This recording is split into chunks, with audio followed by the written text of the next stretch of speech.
Just decide in your mind that we're going to speak from the pitch. You don't have a stand, you don't have anything, you don't have banners, just speak from the pitch.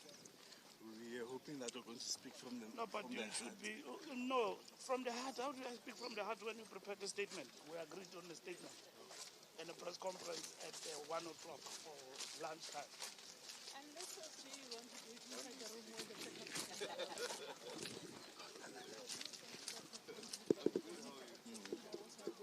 Okay, huh? This way, leadership. This way. We are going to go through the...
Sorry.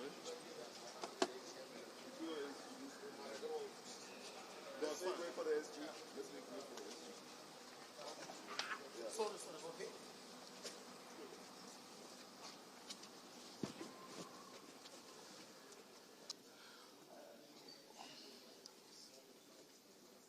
Okay, colleagues, we are going to be moving towards the pitch at the north side of the pitch here. The SG will then be briefing the media from that point, and will be facilitated by the spokesperson of the ANC, Comrade. Thank you. We can proceed.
Over to you, SG.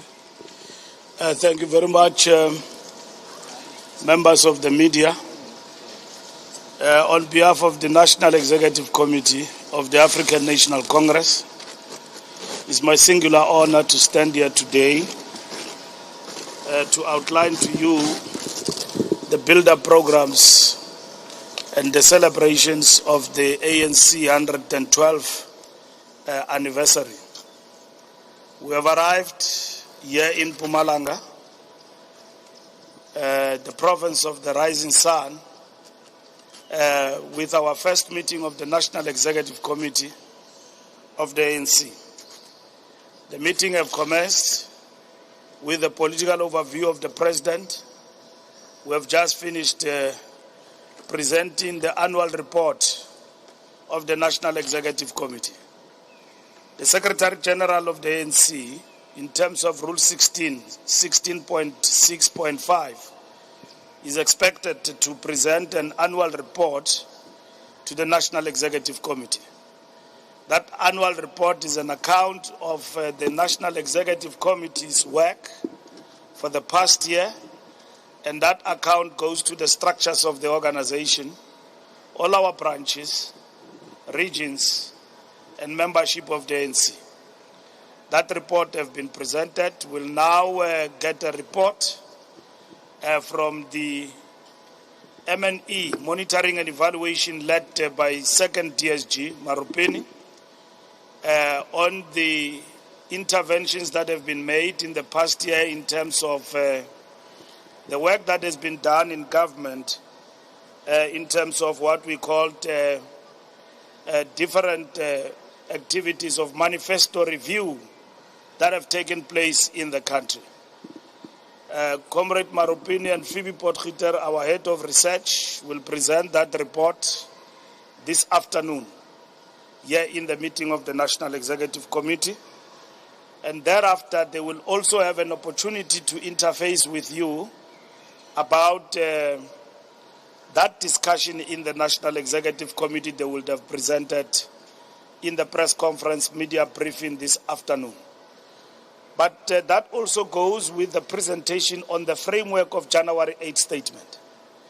What is likely to go to the January 8 statement, and what is our overall assessment of the political socio-economic situation in the country, and what is likely to inform our approach and our forward momentum in relation to the new year. So that's what is going to happen, and our National Executive Committee has started. We will be having the most important event on the 13th of January, here in this venue, of the celebrations of the ANC. And on Monday, we'll have a cake cutting to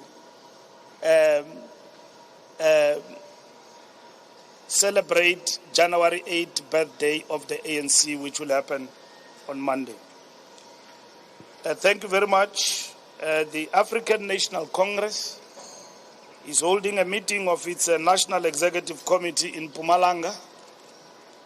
With its rich history of liberation struggle, Mpumalanga is the perfect host for this year's January 8 statement of the ANC.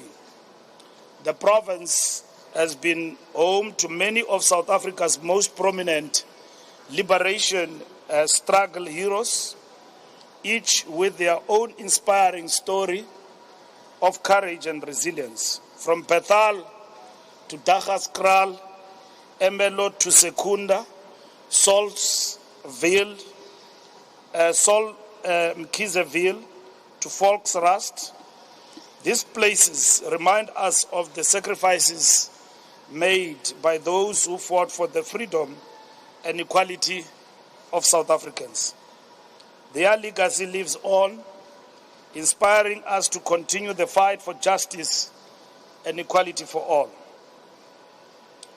Bethal, Mzinoni, many of South Africa's prominent liberation struggle heroes such as Richard Gertin Sibande, Nokuthula Simelane, Ruth First, and Henry Mr. Drum Nxumalo have a history with Bethal. In Dagaskraal, Oxford-educated Dr. Pixley Sakakaiseme, who founded the African National Congress forerunner, calls the modest settlement of Daggaskral, which overlooks the vast landscapes of the highlands of his homeland. Dr. Pixley Sakakaiseme, the founding father of the African National Congress, lived in the small high-veld settlement of Daggaskral, not far from Amersfoort. Historically, MLO served as a critical juncture in the struggle for South Africa's liberation, acting as a pivotal stopover for the ANC's Umkhonto weSizwe members traveling to Swaziland and Mozambique, the region which experienced forced removals in the 1960s, also boasts many cultural and natural attractions. Secunda. While Secunda is typically associated with industrial and commercial sectors, it also has a rich liberation history. It was home to some of the country's most daring freedom fighters. Vincent Sikiti, also known as Sydney Sibepu, and Victor Kayani, also known as Bongani Mtetwa, were key Umkhonto weSizwe Special Operations Unit members in a major operation in 1982. They executed the bombing of the strategic Sasol petrochemical plants, leading to their record. Also holds significance in the nation's fight for freedom. Vusimuzi Sol Mkhize, chairman of the Driefontein Community Board, firmly opposed the forced relocation of African landowners. After a peaceful protest gathering escalated into conflict with the police, Mkhize was fatally wounded. His legacy is commemorated by a statue erected in his honor in 2008. Volksrust. The story of Volksrust is intertwined with the efforts of human rights activist Mahatma Gandhi and his wife, Kastuba. Arrested repeatedly for their protest marches against discriminatory laws, their efforts ultimately led to improved living conditions for the Indian community. National Executive Committee meeting scheduled for 5 to 7 January. The NEC meeting is set to take place as it has started, and I've already alluded to that. The NEC will focus on a number of issues that I've already explained. The NEC, when it rises on Sunday, will focus on the build-up programs. As previously mentioned, the January 8th rally commemorating the 112th anniversary of the ANC will take place at MBOMBELA Stadium within Mpumalanga province on Saturday, 13th January 2024. We are commencing the week with a wreath-laying ceremony at the burial site of our departed Liberation Movement pioneers on Monday. This will be followed by a commemorative breakfast with their respective families. The 112th ANC anniversary will be celebrated with a cake-cutting ceremony, the time for which will be disclosed in due course. Interactions with a variety of stakeholders will follow this. Tuesday's program will include the revolutionary pilgrimage, catering to interactions with the traditional leadership here in Mpumalanga.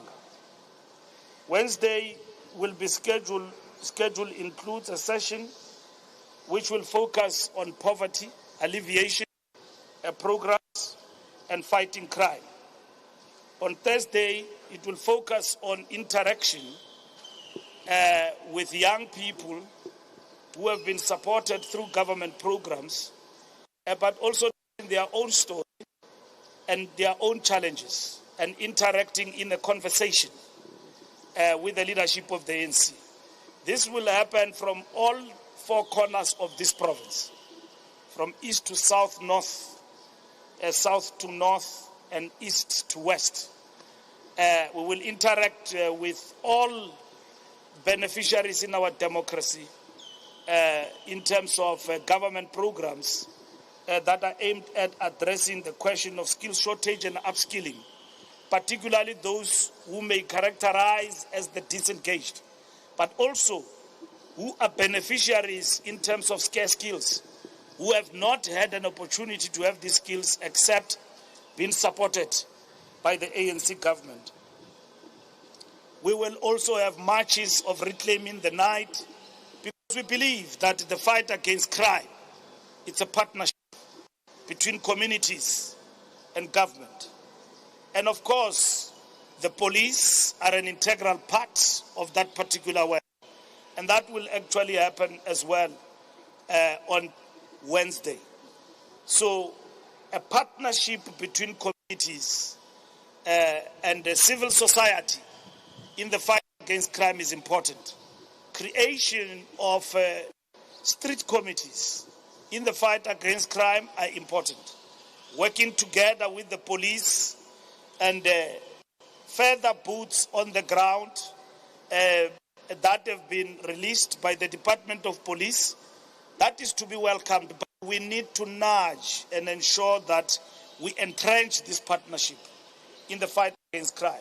But equally, those cases where you find GBV cases, we will as well be strengthening those families who are affected by GBV, who their cases are before the law, and at the same time strengthening their hand and supporting them in this fight, and calling for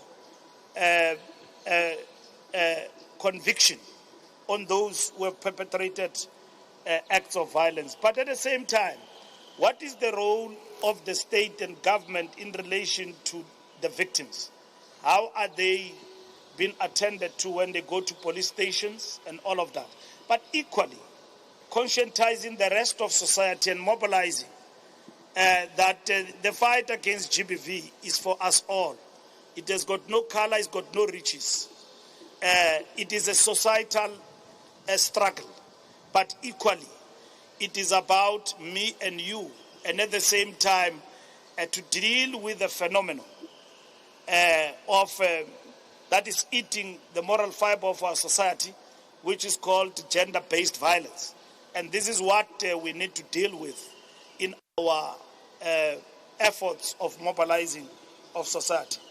And then on Friday, we will have the dinner, in which the president will deliver the preview at 8 o'clock sharp in the dinner, which is a fundraising dinner, but the president will deliver a preview statement in which he gives a sense of what the January 8 statement of the ANC will look like. We will crisscross the province in terms of deployment. Media will equally be informed about the program that is going to unfold post the National Executive Committee in terms of this work. We are focusing on fighting against crime, poverty alleviation interventions, and at the same time, emancipation of our people through programs, either support for schooling, but at the same time, intervention programs in terms of upskilling our people and addressing the challenges that are faced by the disengaged youth in our society. But at the same time, we will talk to our membership through cadre forums throughout the length and breadth of the province, talk politics of the ANC. Where are we as an organization as we celebrate this January 8? What are the challenges that lie ahead? What is expected of us in the major program we are executing of renewal of the African National Congress? So we have arrived in Mpumalanga to kickstart the process of the celebration of the ANC 112 years of the African National Congress. Thank you very much. Thank you very much, Ms. G. At this point, I will really take very few questions, and they've got to be brief. We will have one question per media house, and we will see what the time of the SG looks like. Shall we go? We'll start with the NCA. We introduce ourselves, and then one question, please. SG Jones from ENCA. Firstly, some of the fundamental points you highlighted last year during your January 8 statement was the issue of the energy crisis and the ailing municipalities. A year on, are you satisfied with how some of the programs the government have been carried out to address these issues? You mentioned that load shedding would be done by last year, but just in the new year, we still have persisting energy issues such as load shedding, stage 3. Just your reaction to that. Thank you very much. I'm going to Can I address that Okay, quickly? all right. Because I don't have a pen. We're at the pitch, so the pitch is a site of play. So, Let's play. yeah, let's play. Let's play. Now, first, with regard to load shedding, we have said as the ANC, which we are a ruling party, we want load shedding done. And we envisage that by December, that this will be the case. And in this particular instance, we are encouraged by the efforts of the workers and the management at ESCOM, and the fact that by now we have employed Dan Morokana as the CEO to strengthen the management. And then more powers are going to be given to the Minister of Electricity to focus on this particular work. A number of interventions have been made. Kusile, we have been reported as we cross to the new year, big announcement. Kusile, part of it connecting to the grid. That is what is important. And that on its own show that there is positive result in the work that is being done.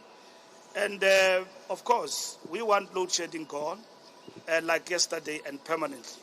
And that has been the measure that Mbalula said load shedding will be gone, and all of that. It became a big issue when load shedding stage 2 and 3 was actually introduced. But throughout December, load shedding was not there. And our people and families had an opportunity to enjoy with their loved ones without any challenges of load shedding. But what is important also is that our government, working with local government in different areas, especially in the area of Gauteng, have managed to reinstall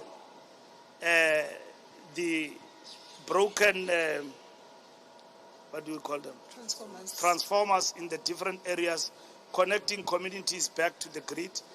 We still urge communities to work very hard with everyone else to protect these transformers, because their vandalism have got an effect in terms of connectivity of the community to electricity in the different areas and local areas in our country. So we are confident with the work that has been done and with the signs we have seen practically of load shedding being reduced is quite encouraging to us. But nonetheless, we are not at the point where we can say we are celebrating. We want it gone, and we are very much concerned about the fluctuation, the tap and the Leipzig way, the ad hoc way in and on and off. We know the effects of load shedding in terms of the economy. So we want it gone.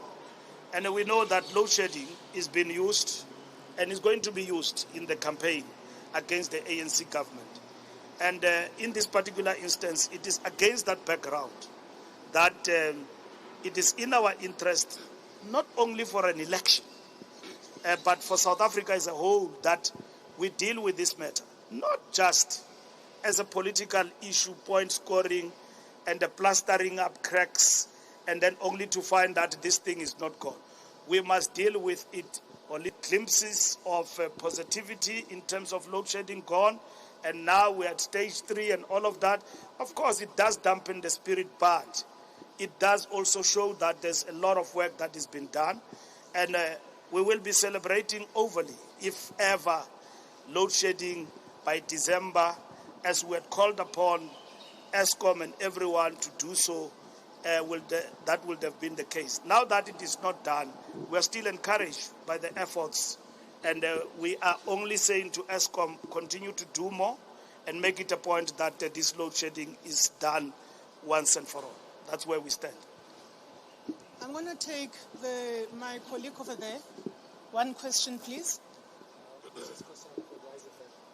SG, not so long ago you were in the province, you went to Comrade on the issues of the mine. On the meeting that you're going to have with the traditional leaders, what is the likelihood of you getting a response since you've tasked with representing Mayor of Comrade? That matter, we're dealing with it. It's a very complex matter because there are all sorts of groupings that are involved in that. So it's not a straightforward issue. Because those who've got financial interest and who stand to gain financially out of that are contesting matters in and out of courts. What we want with COSATU is that the mine must be opened and people must go back to work. But we are constrained by these court interventions and all of that. And we're still committed to the work that we're doing. And at the same time, we're living in a country where courts are actually used as well by others. So the court processes have delayed what we may want to see as the immediate outcome in terms of opening that mine. Our strategic objective is opening the mine, make it a point that the people of Komazi in and around that particular area get to work in that mine. And that is what we want. And we're still committed to that. We are pushing in all directions in terms of our efforts. We are grinding in terms of ensuring that the mine is opened. But like I said, there are financial interests and people who own the mines. They take each other to court. They delay all the efforts of opening the mine. But we are quite confident that the mine eventually over time will be opened and people of Nkomazi will get to that lily's leaf and get down to work. Thank you very much. I'm going to take my brother over here. One question. SG Alpha here from EWN. Is the NEC satisfied with the performance of members who've been deployed to cabinet? And we do know the presidency has refused to disclose their performance reviews, and honestly, that does raise a lot of questions. What is the NEC's view on that? When you look at cabinet performance, you don't look at individuals. You look holistically what government has done. Our government, in terms of the account of the review we have given, has done very well. We have had about 120 commitments we have made in our manifesto. Over 80 of those commitments have been made, and others are being implemented as we progress. Our Achilles heel in government is logistics in terms of Transnet and the challenges it's facing. Our Achilles heel is load shedding in terms of electricity supply that remains, that affect globally, and government performance. And those are the things that affect us out of delivery to our people. All other challenges are actually being met and are being addressed, and we can give a full account of that, which we have done in our manifesto review process. So we don't single out ministers and then say this one has not done well and all of that, and then they must be subjected to punishment of, removal and all of that. We believe in collective government work in terms of delivery. At the end, the ANC will be judged as a party and as a collective. And where we are not doing well in terms of areas that I've mentioned, we are strengthening ourselves to basically ensure that we do deliver. You know that we are addressing a couple of years of state capture that has ravaged the performance of some of the entities. Transnet was well run, efficient, and all of that. And we know what state capture have done. We have addressed state capture. We know what state capture have told us. Who are the culprits? We're no longer thumb-sucking now. We've got reports before us. We are not thumb-sucking when we talk about state capture. State capture in law is actually now being affirmed as the reality. It's no longer something that me and Mahlengi we theorize or we are throwing bones about it. It is confirmed through the Judicial Commission of Inquiry by Judge Zondo. And the battle cry now around state capture is that let those who have delayed progress and ravaged and undermined the efficient functioning of state entities face the music of the law. I mean, face the law in this particular instance, the might of the law. And that is what is important, and we are for that. And we ourselves are very much part of society and impatient with how things are happening, but we are confident with the work that we are doing to strengthen law enforcement and all of that, that indeed these people who are implicated in the fall of the state institutions and in particular state-owned entities will face the music. And some of them are before the law, are in court, and they've been arrested. Of course, some have been released, but the NPA have told us that it's temporary and all of that. If somebody is implicated and is just released because the state, in terms of gathering information and evidence against those individuals, is weak, that then brings into question the capacity of our institutions. So all of those need to be addressed, to address the work that has been done by Judge Zondo through the State Capture Commission. I'll come this way. I still have to take the others that haven't had a chance. The newsroom. Just a quick one, SG. This administration has been big on renewal and bringing back unity into the party. So I have to ask this. Has the NEC spoken about its former president, who is actually here in Mpumalanga this weekend campaigning for a different party? And what did it say about that? We note President Zuma's presence everywhere in the country, in our political life.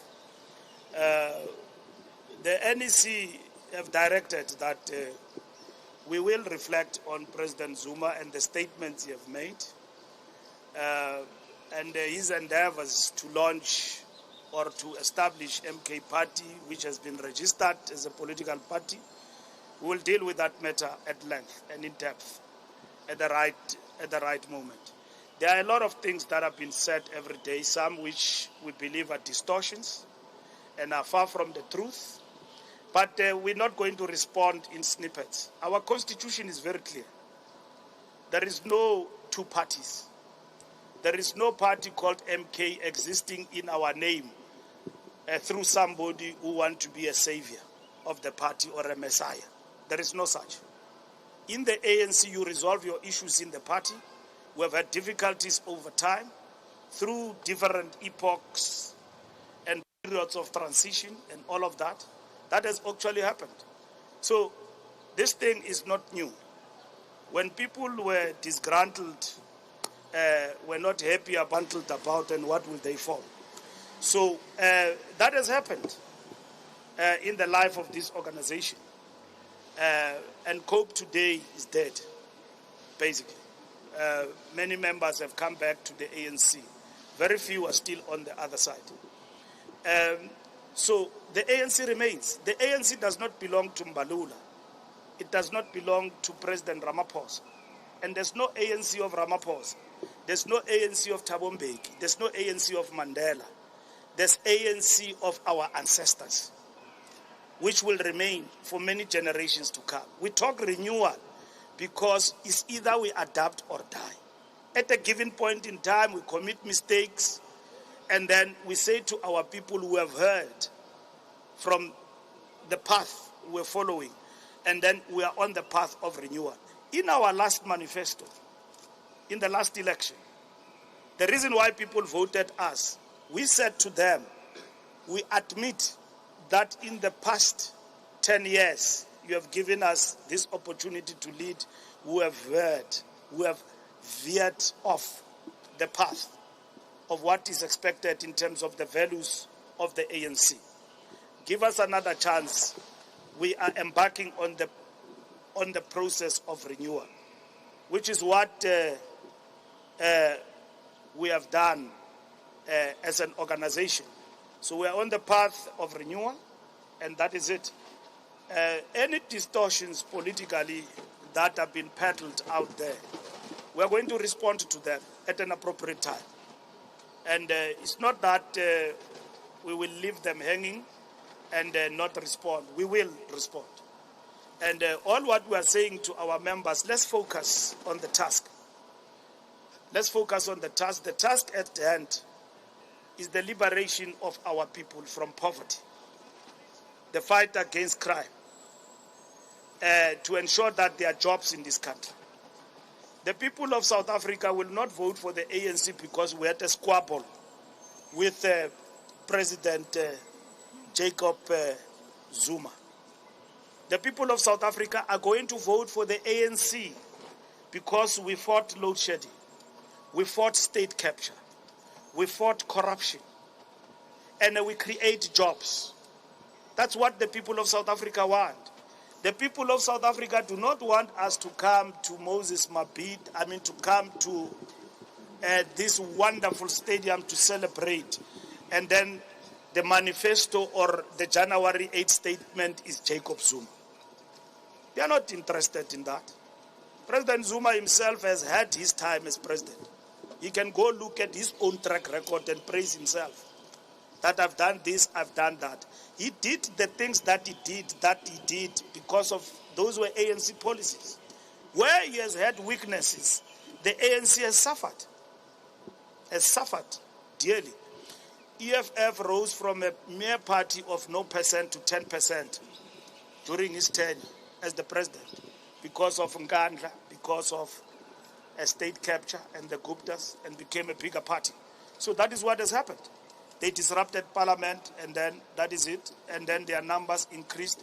They even, in that process, called themselves people who could be looked at as people of superior logic because they won cases. And then they were affirmed that the ANC is on the wrong side and all of that. So we are from there. And the ANC was always there. And we endured the pain and the suffering as a party. Now we are out of that. The people want renewal from the ANC. Anyone has got the right to form a political party. And by the way, let me take you to confidence. Mkhonto weSizwe is a trademark of the ANC. It's well known. Even if you can camouflage it, do anything, it belongs to the ANC. So when we fight for our symbols and our assets, we are not fighting anybody. You've got the right to form your party, your disgruntlement, call it whatever you call it, but leave our assets. And if you take our assets, legally we will challenge them. And that's what we are going to do, and we're doing as the ANC on that particular matter per se of Mkhonto weSizwe as a party. So I'm saying we have given them a letter of demand. They've responded in the way they've responded, but we are moving ahead in relation to the matter itself. So for us, we have been quite keen to engage with President Zuma because we've got no issues as a party, as the African National Congress, with President Zuma. And we would love to have engaged him before he took those steps that he has taken. But now that he has taken the steps he has taken, we've got to respond to that. And we'll respond to that ideologically in terms of its ideological expression and its standing in relation to how it affects the African National Congress. At the right time, at an appropriate moment, we will respond, most definitely. For all our members, all hands on deck. All hands on deck. Good people of the ANC will remain with their organization. And the masses of our people too have always understood the ANC as their vehicle. And that is why we as leaders of the ANC, we have just been privileged to lead. But this does not belong to us. Tomorrow I can be out of this, there will be others who come and even do better. Or I can even do better in what I am going forward. And that's it. It's a relay. But for now, the task is renewal. Renewal or death. And that's what we are about. So that's why we are here in Mpumalanga to do this work. As we come down, you will see our program. Join us wherever we will be and so on. We're not chasing anyone. Everyone anywhere in the country have got the right to do what they want. But I'm saying to you, when Mbeki was removed as a president, angry ANC members went to form COPE. They were dissatisfied about President Zuma. And then they formed COPE. President Zuma today tells us that he's not happy about President Ramaphosa. He formed MK. We don't know what will follow tomorrow when somebody else comes in to lead the African National Congress. But we have survived. We have survived. It's only now where we see that there is a convoluted alliance of moonshoot against the ANC, and there is another one, President Zuma called it Patriotic Alliance or Front. I don't know. He calls it Patriotic Front. So we look at them, but we remain firm. And our president is President Ramaphosa, and he will lead us in this campaign. He will lead us going forward. Colleagues, unfortunately, we have run out of time. Now I want to hear that ENCA part. Well, I do need to favor the one colleague that whose hand has been consistently up. If I were to do that, we'll take yourself and we'll end with the NCA. Let's keep it short, colleagues. Thank you very much. Just to check,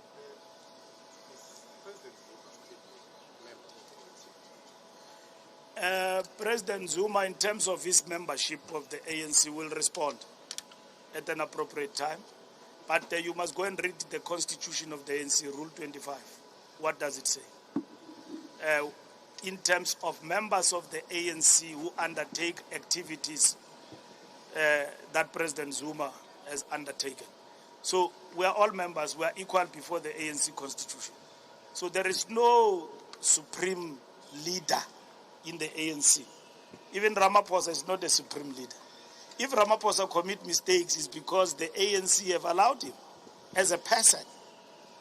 We are all accountable as a collective, not an individual. Where we are faltering, we are making mistakes, we are not. The ANC all the time takes time to pause and reflect. January 8th is about that. It's to listen and not run around and not listen to yourself. You listen even to your critics, the people who don't like you and all of that. You listen to them because there is truth at the end in what they say.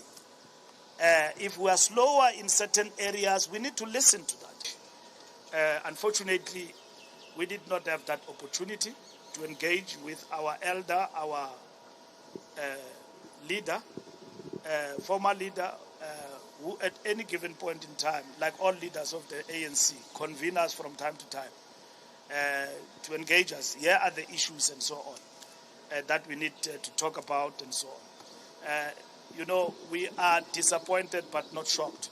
Disappointed because we expected elders to be the ones who give guidance. They don't have to belong to structures. So answering your question, President Zuma doesn't have to be a member of the NEC to call me to his house and tell me what he thinks, how he feels. President Mbeki doesn't have to be here. President Khalima doesn't have to be here. Msimanga or whoever doesn't have to be here. They've got the right to convene us anytime and tell us what they think. If they so feel, they can even come here, we'll give them a slot. But President Zuma is an ex-officio member, but because of the challenges he faced of the case and all of that, even before we came in, the invitation was curtailed at that moment when he was arrested and convicted. So there's not been any invitation to him to come to the NEC. But even then, we accorded him the status of an elder of the ANC, who doesn't have to belong.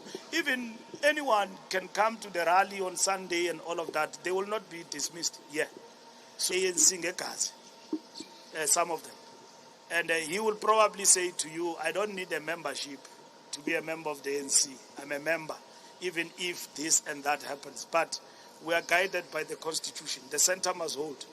The discipline is to all members. So in this particular instance, you've got a choice to make up your mind, to be here or to go. And that is it. Thank you very much. I see that my colleague from ENC is covered now.